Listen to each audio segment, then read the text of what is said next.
Jadi makin ditekan, makin yakin sama Allah.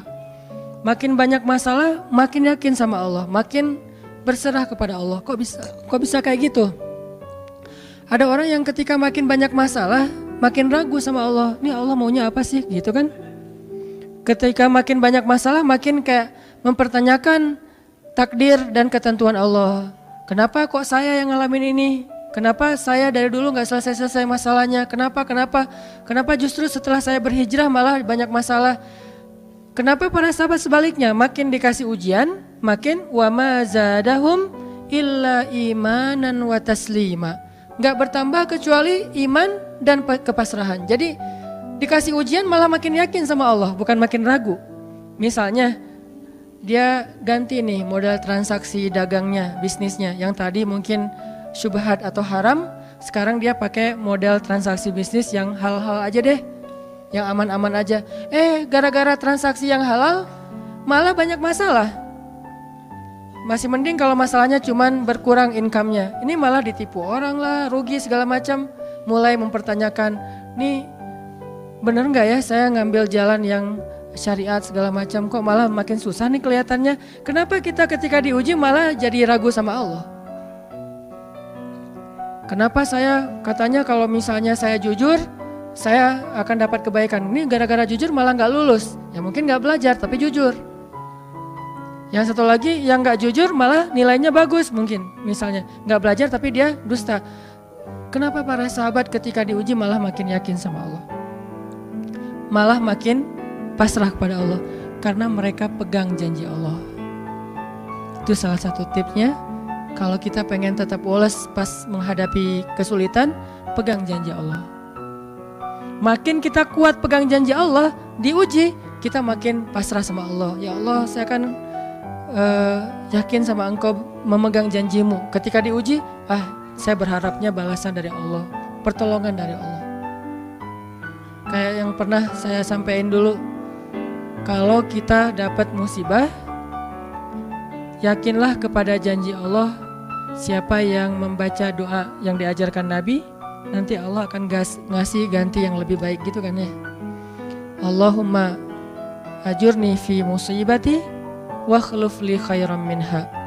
Ya Allah, beri saya pahala dalam musibah ini, beri saya ganti yang lebih baik darinya. Kalau kita pegang banget dengan janji Allah lewat doa ini, kita ketika dapat musibah setidaknya gak akan panik habis-habisan, gak akan putus asa dalam menunggu pertolongan Allah. Setidaknya kalau nggak bisa woles-woles amat, nggak bisa tenang-tenang amat, minimal nggak panik habis berlebihan. Kalau musibahnya musibah kematian, nggak bikin kita meratapi kematian. Kenapa? Kita pegang janji Allah SWT. Makanya kan ada cerita seorang ayah yang diberi musibah dengan wafat 2 orang anaknya. Anak laki-laki pertama meninggal. Dia bilang innalillahi wa inna ilaihi rajiun. Anak laki-laki kedua meninggal, dia bilang innalillahi wa inna ilaihi rajiun. Semua ini milik Allah. Allah yang memberi, Allah juga yang mengambil kembali. Suka-suka Allah, pasrah gitu. Nerima, ridho dalam bahasa agama. Bukan ikhlas ya. Kalau ikhlas itu dalam bab ibadah. Kalau dalam bab takdir namanya ridho. Raditu billahi robba. Saya ridho deh dengan ketentuan Allah, itu namanya ridho. Bukan yang ikhlas ya. Ikhlas apaan? Orang gak lagi ibadah kan, lagi ada musibah. Jadi bukan yang ikhlas ya, bukan, tapi yang ridho ya. Kalau mau lebih tepat nih, tapi gak apa-apa deh, pakai bahasa kita aja. Tapi kalau mau lebih tepat maknanya yang ridho ya, sing ridho ya gitu, bukan sing ikhlas. Karena ikhlas itu ibadah ritual. Nah, dia ridho tuh. Innalillahi wa inna ilaihi rajiun. Innalillahi wa inna ilaihi rajiun. Yang ketiga meninggal juga. Dan dia mulai agak ragu nih, kok gini-gini amat ya. Suatu malam dia bermimpi, 2 anaknya itu, dalam mimpi itu ayah ini mau jatuh ke sebuah jurang yang di bawahnya api, kayak api neraka gitu. Ditarik sama 2 anaknya, cuman gak kuat. Kata mereka, seandainya adik ada di sini pasti bisa narik nih, bisa nyelamatin ayah. Kalau adik ada di situ, kenapa cuma 2 yang nolong? Karena 2 itu yang dia ridho, yang satu lagi nggak ridho. Akhirnya cuma 2 orang yang bisa nolong dia di akhirat. Bangun dari mimpi dia sadar, oh ternyata justru Allah pengen nolong dia di akhirat dengan musibah itu. Dan buat anaknya juga kebaikan nanti di akhirat masuk surga. Akhirnya dia bilang innalillah wa inna ilaihi rajiun, astaghfirullahalazim. Hidup kadang kayak gitu. Ketika kita pegang janji Allah, ada sesuatu yang kita tunggu di dalam kesulitan hidup kita. Sehingga buat kita selalu punya harapan. Tapi kalau kita nggak pegang janji Allah, kita nggak nunggu apa-apa kecuali mengeluhkan keadaan kita. Dan itu bikin kita lemah. Ditolak yang pertama, innalillah wa inna ilaihi rajiun. Ya Allah beri saya yang lebih baik darinya. Nemu nih, ditolak lagi. Lebih cantik tapi nolak juga, kan lebih sakit ya. Lebih cantik ditolak lebih sakit. Ya Allah beri yang lebih baik lagi. Makin lama makin di puncaknya rasa sakit yang udah gak tahan, diterima. Nih happy ending nih. Ada gak ya yang kayak gitu ya? Kalau jarang ada berarti belum mempraktekkan jurus ini nih. Kalau pengen kayak gitu coba tes deh. Cuman kalau ngetes Allah tahu sih ya. Coba deh praktekin, bukan ngetes, praktekin. Nanti pasti kita akan ngelihat hasil yang luar biasa. Jadi pegang janji Allah. Saya kalau nggak selalu sih, kadang-kadang nih, terutama hal-hal yang masih mampu. Ada musibah kecil, langsung berpegangan pada janji Allah. Nah, ntar Allah ganti yang lebih baik. Tapi itu harus dengan bahasa hati ya, bukan dengan lisan doang nih. Wa khluf li khairam minha. Hati nggak percaya. Allah kan bermuamalah berakad dengan kita lewat hati itu teman-teman. Allah nggak berakad dengan kita lewat lisan doang. Makanya niat itu kan sesuatu yang terbersih di dalam hati. Walaupun dalam prakteknya ada mazhab yang mengucapkan, ada mazhab yang tidak mengucapkan. Yang jelas secara definisinya terbersih di dalam hati. Innamal a'malu binniyat. Terus Nabi menunjukkan dalam riwayat yang lain, Nabi menunjukkan ke dadanya atau hatinya. Artinya Allah berakad dengan kita itu dengan hati. Jadi kita kalau mau ditolong Allah, katakan kalimat itu dengan benar-benar yakin di hati kita. Wa khluf li khairam minha. Emang yakin saya Allah bisa ganti nih. Yakin. Gimana caranya? Itu bukan bagian kita, itu bagian Allah.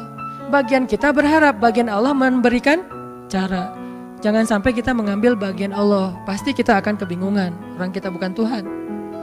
Mengambil bagian Allah apa? Harus jelas caranya. Kalau nggak jelas nggak percaya. Terlalu logis. Akhirnya nggak lagi ada ruang untuk kita berharap kepada sesuatu. Jangan mengambil bagian Allah. Gimana caranya? Ya terserah Allah. Yang penting saya berharap Allah ganti yang lebih baik. Ikhtiar urusan kewajiban kita kepada Allah. Bukan cara itu teh. Kewajiban kita kepada Allah. Ikhtiar itu dalam agama kayak ibadah, sholat, puasa, zakat. Bukan jalan untuk menemukan suatu kebaikan, karena Allah yang menentukan. Kadang-kadang kita ikhtiar ini jalannya dari yang lain. Kita ngejar, ternyata dapatnya justru yang sering pakai curhat. Kan beda-beda kan cara Allah ya. Kita ngejar, gak berhasil, curhat lagi ke teman kita di sebelah. Ternyata dia, bukan dia yang jadi sama dia, kita jadi sama dia gitu maksudnya. Ini artinya emang Allah yang punya cara, asbab, subul. Walladzina jahadu fina lanahdiyannahum subulana.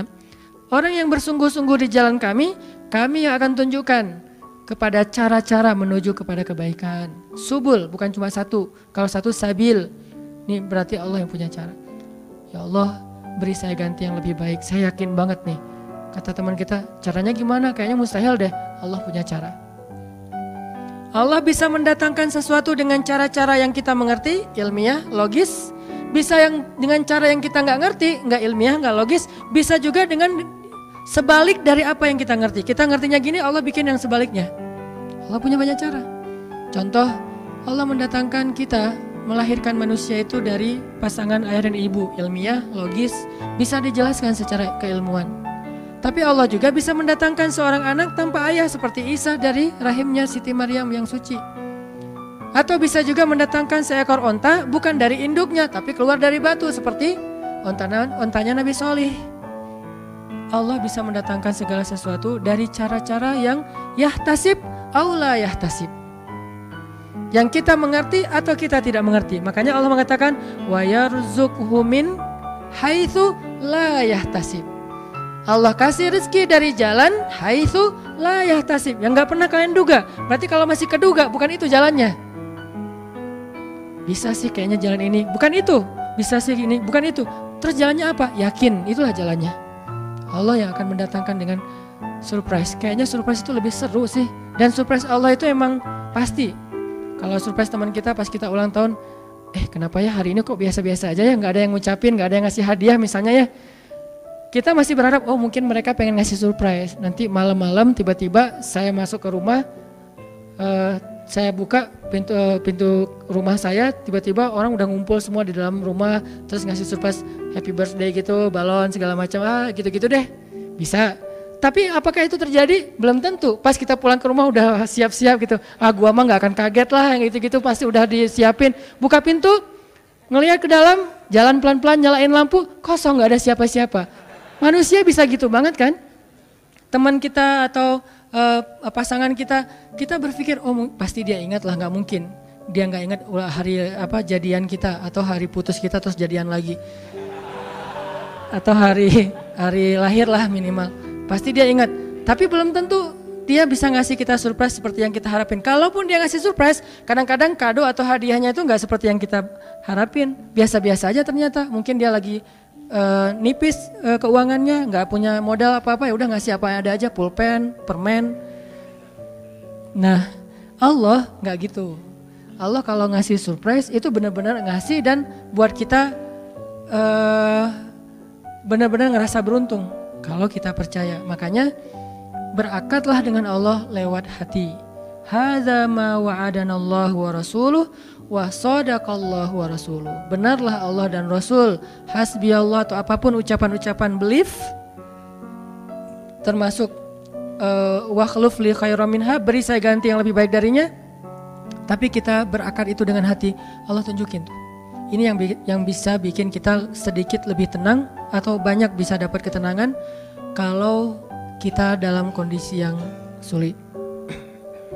Kalau diuji dalam hal-hal yang kayaknya mentok gitu, mau kemana lagi nih, mau gimana lagi nih, mau apa lagi nih, kan gitu kan?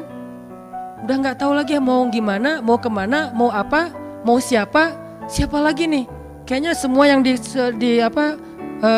list reunian udah ditembak satu-satu, gagal semua gitu kan? Mau siapa lagi nih? Teman kuliah udah, teman SMA udah, sampai teman SD juga udah. Masa nyari teman TK gitu kan ya? Nyari semua nolak, ke siapa lagi? Allah yang punya siapanya. Kadang-kadang siapanya Allah itu kita nggak pernah ngeduga. Yang kita nggak pernah mau ke situ karena berpikir nggak mungkin deh kalau itu mah. Justru kita nggak ngedatangin dia karena kita nggak percaya mungkin. Tapi buat Allah apa sih yang nggak mungkin? Julaibib dengan kondisi rakyat jelata banget ketemu seorang cewek yang selebgram banget, bisa aja tuh. Apalagi kita yang insya Allah nggak julaibib amat lah ya. Masih kerenan dikit lah. Walaupun mungkin solehnya pasti jauh dengan Julaibib. Tapi secara fisik ya kita bukan budak. Kita bukan orang yang seperti digambarkan di dalam hadis gimana fisiknya Julaibib sangat pas-pasan. Walaupun tingkat kesolehannya jauh. Pasti sahabat itu tidak tergantikan, tidak tertandingi. Oke. Itu satu kasus di Al-Quran gimana Wallace dengan modal pegang janji Allah. Berakad kepada Allah dengan hati. Ini kata kuncinya. Berakad kepada Allah dengan hati. Dan Allah pasti la yukhliful mi'ad. Gak akan ingkar janji. Gak akan. Kalau dengan hati. Masalahnya tingkat hati juga darajat. Lahum darajatun inda rabbihim. Orang yang beriman itu bertingkat-tingkat. Ada yang imannya itu benar-benar luar biasa. Sampai hal yang paling mustahil buat dia tuh gak ada yang mustahil buat Allah. Ada yang berimannya yang berat-berat mah dia masih agak-agak ragu, yang ringan-ringan dia masih yakin. Berarti aku tergantung prasangka hambaku kepadaku.